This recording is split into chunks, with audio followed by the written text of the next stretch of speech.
Hi guys! Welcome back! Share ko lang ang aming papunta sa isang tourist spot ng Puerto Princesa City. Walang iba, ang Napsan Beach. Dahil nagyaya ang aming mga kaibigan, hindi na nga kami nagdalawang isip pa at sumama na kami agad. Kaya ang tawag sa amin, Kaladkarin. Nasa 45 kilometers nga lang ito galing sa aming lokasyon, kaya halos isang oras lang ang biyahe. At maya maya, dito na nga kami sa Napsan Beach kasama si Ma'am Kim Gonzales at ang kanyang boss na si Rex. Dahil sa ganda ng view, dali-dali na nga ako nagpalipad ng ating drone tee para masilayan ang ganda ng view sa itaas. Makikita mo ang puting buhangin, meron konting rock formation na humaharang sa malalaking alon. At goods nga ito para safe ang mga batang maliligo rito. Sa ngayon, libre pang maligo dito, walang entrance fee, pwede ka maglapag ng tent para makapagpahinga at makapag-relax.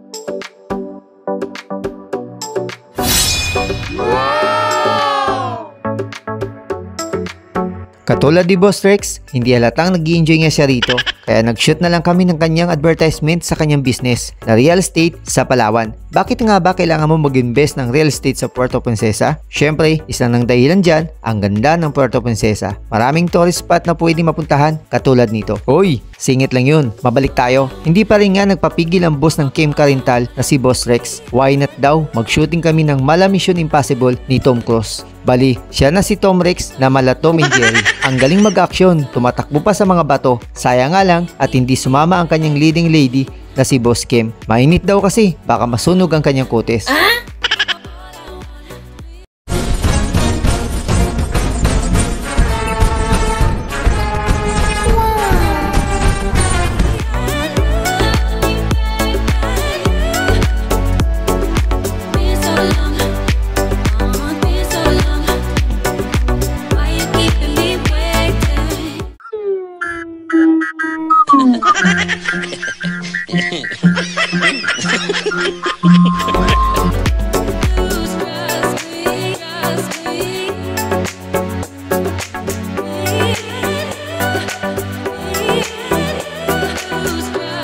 Yun lang sa bidyong ito.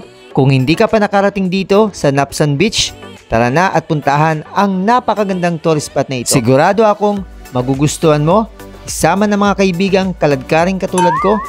Kung nagustuhan mo ang bidyong ito, huwag kalimutang pindutin ang puso at i-follow na rin ang aming page at YouTube channel, Easy Ranger in Palawan. Thank you!